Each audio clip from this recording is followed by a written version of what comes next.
Do you know you're something else back there? Forget it, Folu. Just forget it. I would rather die when you write me that to sell my hard-earned salvation. My hard-earned salvation for just a morsel of bread. I thought Uncle Fidelis was a Christian. Holy Ghost feed. Tongue speaking. Sanctify. Rapture away, remember what the Bible says. The first shall be the last, and the last shall be the first. My friend Folu, I have already promised God that I will never ever cheat on anything in life. I am inspired by you. But look at the way you turned down back there. Leave Uncle Fidelis, Jare. I tell you, and I am saying it again. If an angel come down from heaven with those answer sheets, I would have rained the Holy Ghost fire upon all of them. Hey, you want to burn everybody with the Holy Ghost fire? Trust me now, trust me. Hey, girl. Pastor, fire for fire. Okay, let's go home, Joe. Man, that mathematics teacher was awesome. I so much mistake. What is your problem? Can you imagine? Mommy, I've told you I'm not going to do it, so I won't. Will you shut your mouth there, Ego? What is your problem? Are you trying to tell me that you are holier than the Pope or the Bishop? Mommy, salvation is a personal race, so I won't do it. Okay, it is right. No problem. And that's why I'm going to leave you to live the life you wish to live. After all, I'm the one spending the money. Please, come in. Hello, Foluso. Peace be unto this house. You're welcome, my sister. This is what I'm saying. This is your face. My face be this and my body said. Come. You're welcome. Please sit down. Have your seat. That's why you're here today. What did you bring for us? You're welcome. So how's everybody? Fine. Yeah, thank God. You're looking good. I can see you. You're looking good. How is your daughter, Folu? What is the matter with my daughter? You see this girl?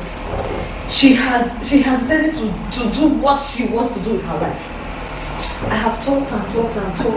She has never even given me ears, talkers of listening to me. I have tried to let her know and do what her mates are doing to pass their exams. She has refused. Please talk to her for me. Is that so? Children of manners. I don't know why. I can't even understand it. The reason why they think they know or they understand the Bible more than their parents. Tell me, my sister. This rat! Ego. Mommy, I'm not a rat. Will you shut up? Ego. How many times did I call you? Help yourself. Be wise. The devil won't help you to pass your exam. You have to be wise. Do the right thing to pass your exam. Tell her for me. Tell her. The devil will not help you to pass. Well, I want to say. Did you hear what she just said now? I don't have much to say because... No, Ego, did you hear the truth she just said now? I won't talk too much because I don't want Ego to think I'm a demon. Okay. Trying to convince or persuade him to go and do what she doesn't want to do. But be wise, my dear. The devil doesn't want anybody to pass their exams. Tell her for me. Know that. Tell her for me. Well, this, I was on my way to see my pastor. I said, let me just take him. Oh, really? Thank you very much. I've tried. Yeah, Thank you so much. I hope to come to your house one of these days. Okay. I'll come and pay you a visit. Is Foluso at home? That's one. Your partner. She's there. Nice to see you up, my sister. Thank you. She's there. You're welcome. Thanks for coming. And my regards to your husband. I hope he's fine now. He's very fine. Okay, that's good to hear. Alright, Now, thank you. More time, my sister. Alright. Bye. They that have ears, let them hear their ears.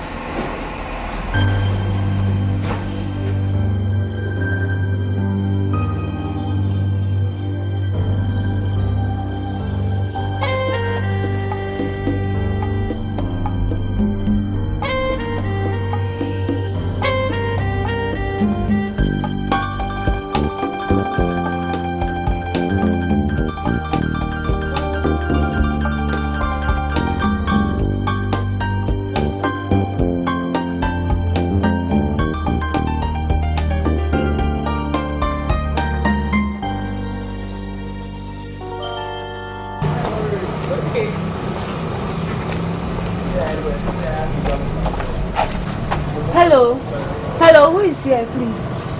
Hello. Please, I want to buy. Foluso, Ego, Foluso, how are you? How are you doing? Fine. Oh my God. Ego, is this you? It's me, Foluso.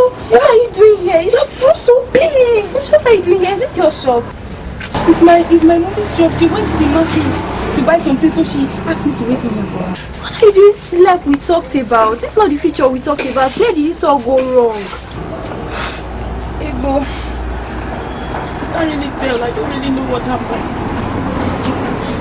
You left me all alone in our quest. Oh, Foluso, don't speak like that now. My parents, they threatened to rain down fire and brimstone on me if I don't do to their bidding. They even had to send me away to my uncle's place, and they paid a huge sum of money for me to pass my UME and my post-UME exams. Right now, I'm even in my third year in university. What about you? Well, as you can see, I am still where you left me. I'm looking forward for my fourth sitting. And the worst of it all is that my parents have given up hope on me concerning my educational pursuit. And I'm the one responsible for my educational pursuit right now. And to plan it all, I don't even have money for my to sit down with the How much is the exam fee? 7,000 naira. I think I have some money with you as well.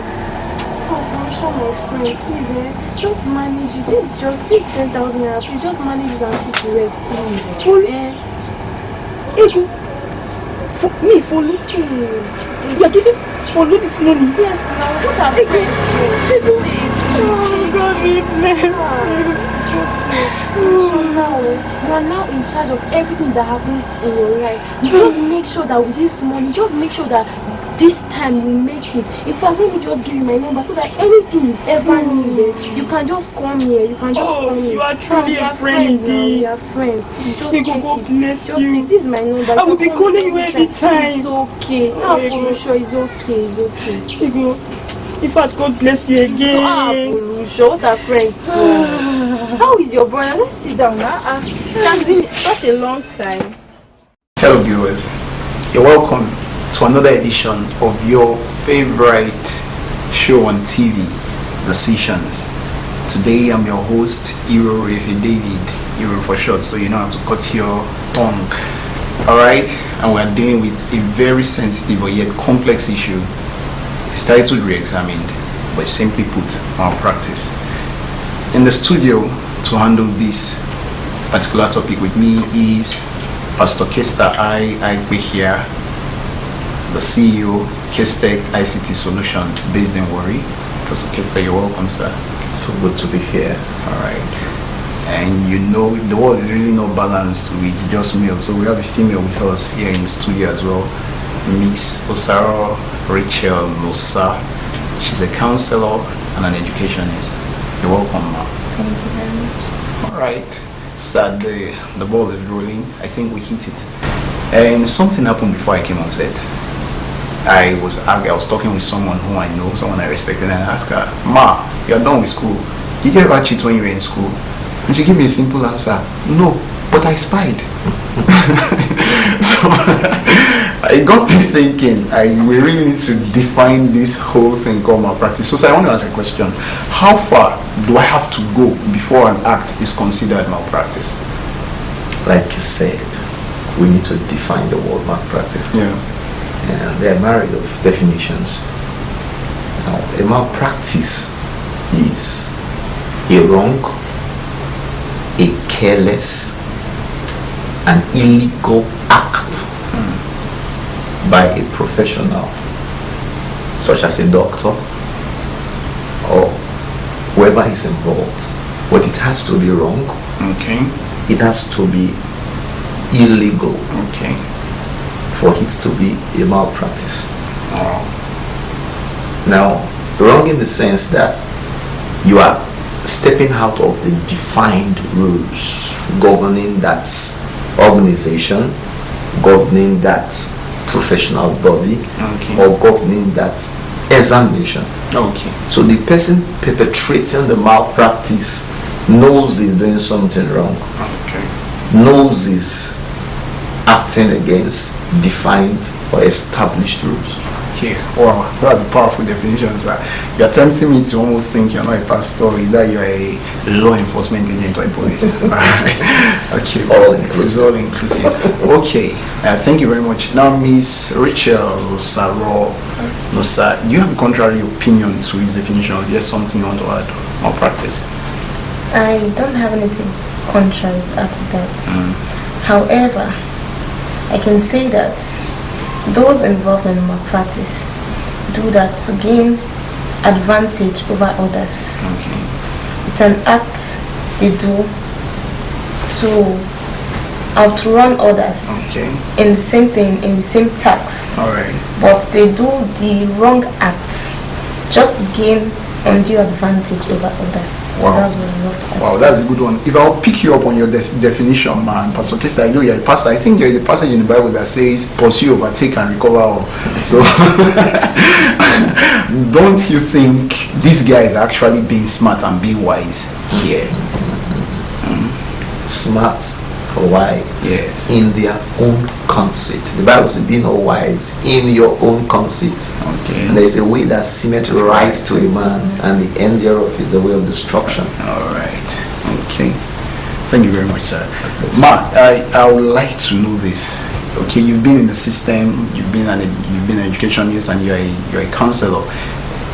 Right now, I really don't think there's a big deal in malpractice because everyone is involved. So, is there any big deal? The fact that everyone is doing it doesn't make it right. Sometimes the truth may be a bitter pill to swallow. So the fact that it seems like no big deal doesn't just make it right. Like Pastor Kester here said, there's a way that seems right to a man. So right now, it may seem right for us to engage or for people to engage in such act. However, it's not right. It's against the rules. It's against the norms. So it's not right. The fact that everybody would do it doesn't just make it right. But thank you. Okay. Thank you very much, sir. Pastor Kester, you just heard what the lady said. She said, there's a way that's meant right to a man. How about to a woman? Sorry. But I think the reason I asked that is I want to look at who's responsible for this stigma. I don't know who to blame. Should I blame the students? Should I blame the teachers? Is it the examination bodies? Is it the school authorities or the government? Who's responsible for this? It all depends on the area in which you are focusing on. If we're focusing on malpractices that has been perpetrated in secondary schools, I want to say the first persons to blame is the proprietors and the proprietresses of such institutions, because most of the time they permit it. They go as far as engaging the services of mercenaries to prepare for the exam, to solve questions for their students. They pay them very well, they motivate them, and they themselves as well go ahead to tell parents and the students as well to get prepared before time, ahead of time, for this malpractice. So in that light, the proprietresses, the school administration of our time, school administrators of our time are to be held responsible. Firstly, because if you don't permit it in your school, it will not happen there. All right, sir. Thank you very much, Pastor Kester. Ms. Rachel, I don't know, is there any, beyond the proprietors, is there any other person? Yeah, I'll say that the parents also have a role to play. The students have a role to play. You don't just leave it for one person.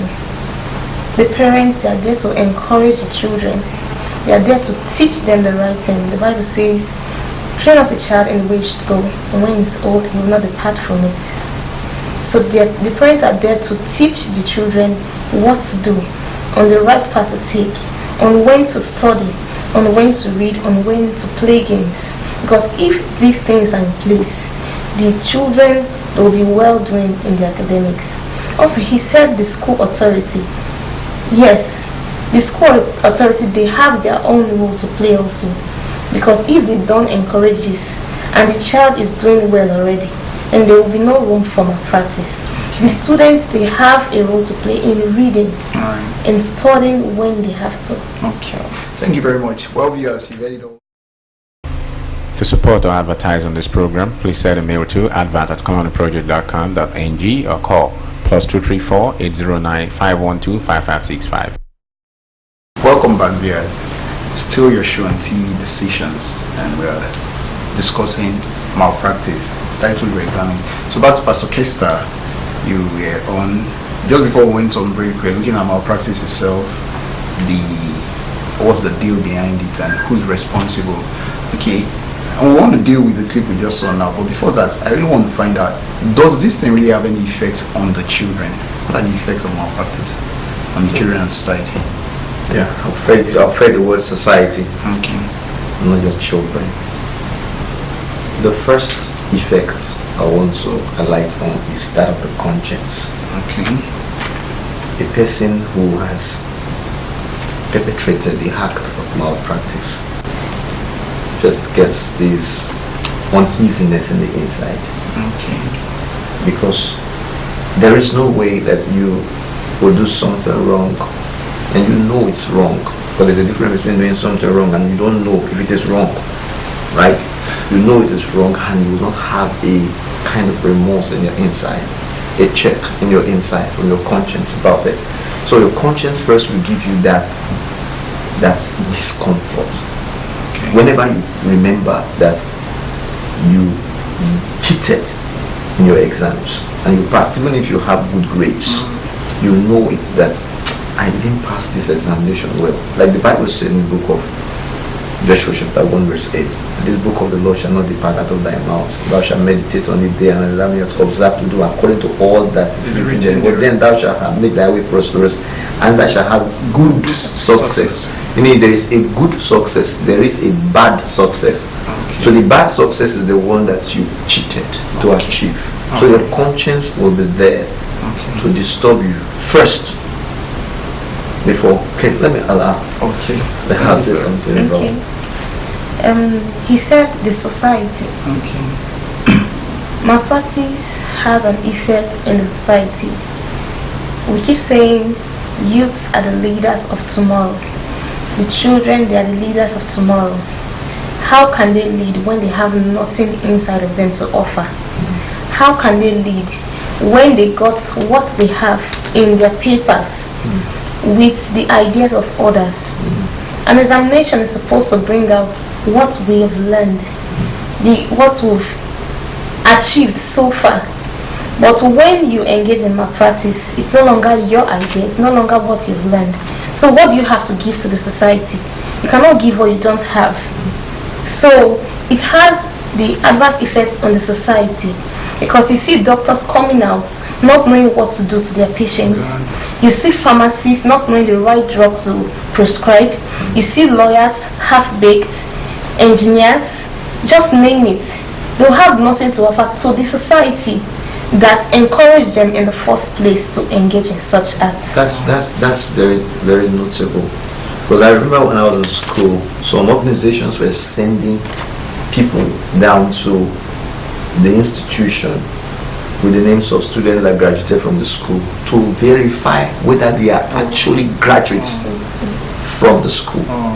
Because they discovered that there was gross incompetence in the operations. It's really having a very great effect on society, yes. because we'll produce half-baked professionals, people who will not be able to deliver when it matters. Thank you very much, sir. Thank you, ma. I think the summary of what you just said right now is that malpractice celebrates mediocrity. I agree with you, and I won't do malpractice again if I didn't say I was doing that. Okay, now I want to deal with this particular clip on ground. Foluso. Now it bugs me. The Bible says, children, obey your parents so that it may be well with you. This girl is disobeying her parents. Don't you think she should have taken the option of the malpractice in the first place? Pastor Kista, I did that to you. Now, with regards to that scripture you mentioned, the Bible says children obey your parents in the Lord. Okay, there is in the Lord. In the Lord. Okay. So we must not forget that. Okay. So if it is outside the context of God's word, okay, then you are permitted to disobey. So she's a good girl. So thumbs up to Foluso that. Pastor Kista said that. We'll get back to you. Alright, now Miss Osaro Rachel Musa, now for real, this girl is in a predicament. What would you do if you were in her shoes? Have you ever been in her shoes before in the first place? Yeah, I have been in her shoes before. Okay, I want to hear. And what got me out of it was that I had to write an exam, and they tried to make me cheat. At the end of the day, I didn't pass that exam. But instead of saying the next time I would cheat, I decided I will wake up and stand against my practice. So if I am in her shoes, it may not seem easy to do. Of course, this reality. To just fail 3 times and you have another chance. But the Bible says, like we said before, there's a way that seems right. It doesn't make it right. Just try one more time. I saw a picture of a man trying to get something. He kept hitting at it. It was just like a minute or two to get what he wanted, and he gave up. Well, let her try just this one more time, and she may get it. One thing again, it's like the story of the man at the pool, Bethesda, in the Bible. Now, that man, he was a very funny character in the Bible. He's been going there for more than 30 years, repeating a particular mistake, doing one thing repeatedly, the same thing, and expecting to get a different result. You see, when Jesus asked him, what would I do for you? He was already used to failure. He said, I have no man. Right. Foluso should not be like that. Now go ahead and think, what have I not been doing? Right. So there's a possibility that she's not doing some things she was supposed to be doing. Okay. What am I doing that I'm not supposed to be doing? Or what am I not doing that I'm supposed to be doing? Okay. You sit down, reason, think, and do something different. Maybe read some more. Engage the services of some persons to help her in courses that she's not doing well. She'll just pass. It's easy to pass. We can be successful in life without malpractice. I like that. And we can be successful in life without malpractice. Pastor Kista, that's the word of hope. I see light there. But seriously, malpractice is like a hydra, a monster that when you cut one neck, 9 others come up. Can this act be eradicated? It can. Can it? Yeah, it can. Okay, me, I want to know how. First and foremost, teachers should encourage. You see, teachers should understand the privilege, the grace, in fact, the glory that God has given them to be teachers. As a teacher, you should understand that God has given an opportunity to impact lives. So the things you do in the classroom goes ahead to affect the lives and the future. I can remember some things and statements made by some of my teachers in class. I'm still running with them till today. You see, teachers should encourage the children to read. They should draw close to them. Don't just be too critical about them, insulting their parents because of their mouth behaviors. Call these children, encourage them like your children. Talk to them, counsel with them, get to know the root of their problem, get to know why they behave the way they behave. Thank you, sir. So teachers should know them and encourage them. Yeah, that's a wild one. Ms. Rachel, are there other ways you think we can deal with this issue of malpractice as it stands? Let me closing. Talk about the parents. The parents also have a role to play. They are your children, not just to clothe them, not just to feed them. They should be concerned about the welfare, the academic achievement of their children. You should check the progress of your children, of your ward, regularly. To know if there are subjects they are lagging behind. To know where you can help them. And also the issue of parents trying to force their children to go for courses where they know they can't fit in. These children can't fit in. You can leave such a child with an option to engage in malpractice. If, like saying, go and study maths, when looking at the child knows, oh, I love arts, I love English. So when the person is forced by the parents from the home already to do such, the person may have no choice than engage in malpractice. So the parents should know their children, know their strengths, know their weaknesses, and help them to achieve better in their Thank academics. you very much, Ma. Thank you very much, sir. Now, in closing, sir, in 5 seconds, a word of hope. There is a great future for Nigeria. I love that. Thank you, sir. Yes. For Nigeria? Yes, for Nigeria. Okay. A great future. Thank I you. believe in the future of Nigeria. Thank you, sir. Miss Rachel. What I have to say is that as students, as individuals, when we're being forced to do things outside the norm, let's know we're not just doing it for that case or for that instance. Let's know that we're also hurting ourselves, we're also depriving ourselves of things we would have known. Take like Foluso. The other girl wrote Ego. She wrote and she got there. However, it was not her own knowledge. What you've known for yourself. No one can take it from you. You may never know where you may need that knowledge. So go for knowledge, no matter the cost. Thank you very much, sir. Thank you, Ma. Well, viewers, you heard it all. Pastor Kester, Miss Rachel, they dealt extensively with the issue of malpractice. We've come to the end of today's program. It's simple. Stand out. Say no. You can, and you'll make it. Alright? I think this great man said something about Lincoln, that it's better to fail honorably than to cheat. It's been a good ride with you, my viewers out there, and your daily feel, like I said, on 3 o'clock, Euro for sure. Same time, same session, the program decisions. You can reach us at contacts on the screen and on the display. Let's get feedback from you. God bless you.